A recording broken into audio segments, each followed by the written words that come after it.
Sir ಇನ್ನು ಸಿನಿಮಾದಲ್ಲಿ star ಘಟಾನುಘಟಿಗಳಿದ್ದಾರೆ. ನನಗೆ ಖುಷಿಯಾಗಿದ್ದು ಮಹೇಶ್ ಮಂಜರ್ಕರು ಸುಮಾರು ವರ್ಷಗಳಾಗಿತ್ತು ಸರ್ ಅವರು ಇಂಡಸ್ಟ್ರಿಯಿಂದ ಸ್ವಲ್ಪ ಬಾಲಿವುಡಲ್ಲಿ ಇದ್ರೇನೋ ಸುಮಾರು ವರ್ಷಗಳಾಗಿ ಹೋಗಿತ್ತು. ಕನ್ನಡಕ್ಕೆ ಐ ಥಿಂಕ್ ಮೊದಲ ಬಾರಿ ಅಂತ ಅನಿಸುತ್ತೆ ಸರ್. ಹೆಂಗೆ ಸರ್ ಅವ್ರನ್ನ ಕರೆಸಿದ್ದು, ಅವ್ರ ಪಾತ್ರ ಹೇಗಿರ್ಬೋದು, ಜನ ಎಷ್ಟು ಚೆನ್ನಾಗಿದೆ. ಎಲ್ಲರದ್ದು ತುಂಬ ಇಂಟೆನ್ಸ್ ಆದಂಥ ಕ್ಯಾರೆಕ್ಟ್ರು, ತುಂಬ ತೂಕವಾದಂಥ ಕ್ಯಾರೆಕ್ಟರ್ಸ್ ಆ್ಯಕ್ಚುಲಿ. ಮಹೇಶ್ ಮಂಜ್ರೇಕರ್ ಅವರಾಗಲಿ, ಅಚ್ಯುತ್ ಅವರಾಗಿರಲಿ, ಆ್ಯಂಡ್ ಹೀರೋಯಿನ್ ರಚನಾ ಇರ್ಬೋದು, ಹುಲಿ ಕಾರ್ತಿಕ್, ಚಂದನ್, ಗಿಲ್ಲಿ ನಟ, ಶೋಭರಾಜ್ ಸರ್, ಎಲ್ಲರೂ ಅವ್ರವ್ರ ಕ್ಯಾರೆಕ್ಟರ್ನ ತುಂಬ ಅದ್ಭುತವಾಗಿ ನಿಭಾಯಿಸಿದ್ದಾರೆ. ಸೊ ವಿನಯ್ ಗೌಡ ಅವರು ಒಂದು ಕ್ಯಾರೆಕ್ಟರ್ ಮಾಡಿದ್ದಾರೆ.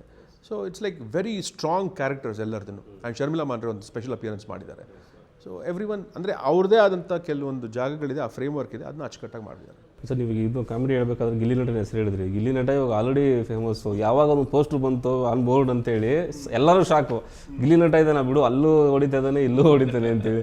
ಹೆಂಗೆ ಸರ್ ಕಾಮಿಡಿ ಏನು ಎಕ್ಸ್ಪೆಕ್ಟ್ ಮಾಡ್ಬೋದು ಸರ್ ಸಿನಿಮಾದಲ್ಲಿ? ಗಿಲ್ಲಿ ನಟ ಇದ್ದಾನೆ, ಹುಲಿ ಕಾರ್ತಿಕ್ ಇದ್ದಾರೆ. ಎಸ್, ಅಂದರೆ ಎಲ್ಲ ನಿಮಗೆ ಆ ಸಿಚುವೇಶನ್ ತಕ್ಕ ಹಾಗೆ ಇರೋವಂಥ ಕಾಮಿಡಿ ತುಂಬ ಚೆನ್ನಾಗಿದೆ. ತುಂಬ ಎಂಜಾಯ್ ಮಾಡ್ತಾರೆ, 100% ಎಂಜಾಯ್ ಮಾಡ್ತಾರೆ ಜನ. ಸರ್ ಡೆವಿಲ್ ಇಡೀ ಸಿನಿಮಾದಲ್ಲಿ ನೀವು ಕೊಟ್ಟಿರೋಂಥ ಗ್ಲಿಮ್ಸ್ ಎಲ್ಲವೂ ಅಷ್ಟೇ ನಮ್ಗೆ ಐಪ್ ಕ್ರಿಯೇಟ್ ಮಾಡಿದೆ.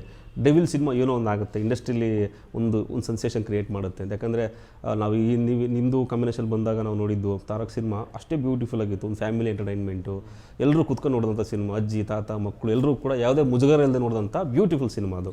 ಸೊ ಡೆವಿಲ್ ಸಿನಿಮಾದಲ್ಲಿ ಏನು ಎಕ್ಸ್ಪೆಕ್ಟೇಷನು?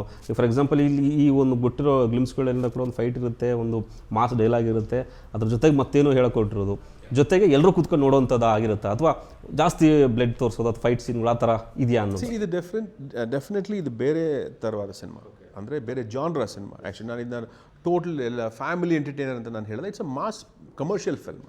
ಸೊ ಕಮರ್ಷಿಯಲ್ ಸಿನಿಮಾಗೆ ಏನೇನು ಬೇಕೋ ಅದೆಲ್ಲ ಈ ಸಿನಿಮಾಲಿದೆ. ಸೊ ಅದು ಜನರಿಗೆ ಬಿಟ್ಟಿದ್ದು ಆ್ಯಕ್ಚುಲಿ. ಸೊ ಇವತ್ತಿನ ದಿವಸ ಎಲ್ಲರೂ ಗ್ರ್ಯಾಜುಯೇಟ್ ಆಗಿದ್ದಾರೆ. People have graduate in a very nice way. ಅವ್ರು ಎಲ್ಲ ಥರ ಸಿನಿಮಾಗಳನ್ನೂ ನೋಡ್ತಾರೆ, ಎಲ್ಲ ಥರ ಅಭಿರುಚಿನ ಬೆಳೆಸ್ಕೊಂಡಿದ್ದಾರೆ, ಆ್ಯಂಡ್ ಖಂಡಿತ ಇದನ್ನ ಇಷ್ಟಪಡ್ತಾರೆ ಅಂದ್ಕೊಂಡಿದ್ದೀನಿ. ಸರ್ ಈಗ ಡೆವಿಲ್ ಸಿನಿಮಾ ಯಾವುದ್ರಲ್ಲೂ ಕಡಿಮೆ ಇಲ್ಲ. ಮೇಕಿಂಗ್ ಆಗಿರ್ಬೋದು, ಅದು ಕಂಟೆಂಟು ಕ್ವಾಲಿಟಿ ಯಾವುದ್ರಲ್ಲೂ ಕಡಿಮೆ ಇಲ್ಲ.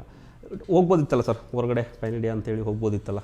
ಇಲ್ಲ, ನಾವು ಅದ್ರ ಬಗ್ಗೆ ಮೊದಲಿಂದ ಯೋಚನೆ ಮಾಡಿಲ್ಲ ಆ್ಯಕ್ಚುಲಿ. ಬಿಕಾಸ್ ನಾನಾಗಲಿ ದರ್ಶನ್ಗಾಗಲಿ ಅದೇನೋ ಅದು ಯಾವತ್ತೂ ನಮ್ಮ ತಲೆಗೆ ಬರಲಿಲ್ಲ.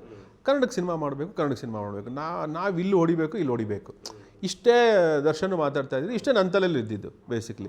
ಸೊ ಅದನ್ನು ನಾವು ಯಾವುದು ಯೋಚನೆ ಮಾಡಿಲ್ಲ. ಅಂದರೆ ಅಷ್ಟು ಕ್ವಾಲಿಟಿ ಕಂಟೆಂಟ್ ನಮ್ಮ ಹತ್ರ ಇದ್ದಾಗ ಒಂದು ಪ್ರಯತ್ನ ಪಡ್ಬೋದಿತ್ತು. ಬಿಕಾಸ್ ದರ್ಶನ್ ಸರ್ ಸುಮಾರು ಕಡೆ ಹೇಳಿದ್ದಾರೆ ನಮ್ಮ ಕನ್ನಡ ಸಿನಿಮಾ ಫಸ್ಟು ಇಲ್ಲಿ ಮಾಡಬೇಕು ಅಂತೇಳಿ. ಸೊ ಒಂದು ಟ್ರೈ ಮಾಡ್ಬೋದಿತ್ತೇನೋ ಅಂತ ಅನ್ನಿಸ್ತು. ಪ್ಯಾನ್ ಇಂಡಿಯಾ ಹೋದ ತಕ್ಷಣಕ್ಕೆ ಅದಕ್ಕೆ ಬೇರೆ ಆದಂಥ ಒಂದು ಅಪ್ರೋಚ್ ಆಗಲಿ, ಇಲ್ಲ ಒಂದು ಗ್ರ್ಯಾಂಡಿಯರ್ ಆಗಲಿ ಇದು ಬೇಕು ಅಂತಲ್ಲ ಆ್ಯಕ್ಚುಲಿ. ಯಾವುದೇ ಒಂದು ಒಳ್ಳೆಯ ಸಿನಿಮಾ ಅದು ಚೆನ್ನಾಗಿದ್ದಲ್ಲಿ ಅದ್ರ ದಾರಿನ ಅದೇ ಮಾಡ್ಕೊಳ್ಳುತ್ತೆ. ಅದು ಹೋಗಬೇಕು ಅಂದರೆ ಹೋಗುತ್ತೆ, ಅದು ಬೇರೆ ಲ್ಯಾಂಗ್ವೇಜಸ್ಗೆ ಹೋಗುತ್ತೆ, ಅದು ಅಲ್ಲಿ ರೀಚ್ ಆಗಬೇಕು ಅಂದರೆ ಅದು ಖಂಡಿತವಾಗ್ಲೂ ಅದು ರೀಚ್ ಆಗುತ್ತೆ. ಸೊ ಅದಕ್ಕೆ ಅಂತ ಒಂದು ಪ್ಲ್ಯಾನಿಂಗ್ ಮಾಡೋ ಅವಶ್ಯಕತೆ ಇಲ್ಲ ಅಂತ ನನಗೆ ಅನಿಸುತ್ತೆ. ಬೇಸಿಕಲಿ ಅದೊಂದು ನನಗೆ ಗೊತ್ತಿಲ್ಲ, ನನಗೆ ಅದು ಪರ್ಸ್ನಲಿ ನನಗೊಂದು ರಾಂಗ್ ನೋಷನ್ ಅದು. ಬಿಕಾಸ್ ಎಲ್ಲ ನೀವು ಬೇರೆ ಬೇರೆ ಬೇರೆ ಊರುಗಳಿಗೆ ಹೋದರೆ ಅಲ್ಲಿ ನೇಟಿವಿಟೀಸ್ ಬೇರೆ, ಅಲ್ಲಿ ಕಲ್ಚರ್ ಬೇರೆ, ಅಲ್ಲಿ ಬೇರೆ ವಿಷಯಗಳಿದೆ.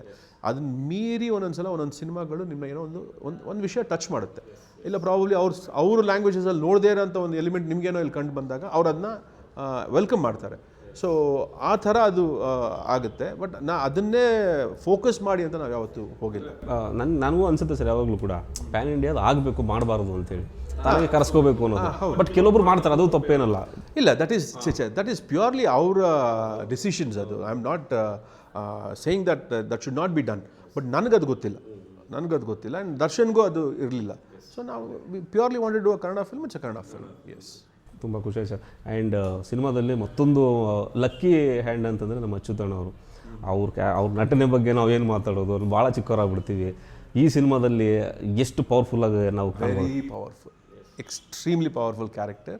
ಆ್ಯಂಡ್ ಅವ್ರನ್ನ ನೀವು ಸ್ಕ್ರೀನ್ ಮೇಲೆ ನೋಡೋದೇ ಒಂದು ಖುಷಿ. ಅವ್ರು ಆ್ಯಕ್ಟ್ ಅವ್ರು ಆ್ಯಕ್ಟ್ ಮಾಡ್ತಿದ್ದಾರೆ ಅಂತ ನಿಮ್ಗೆ ಅನ್ಸಲ್ಲ.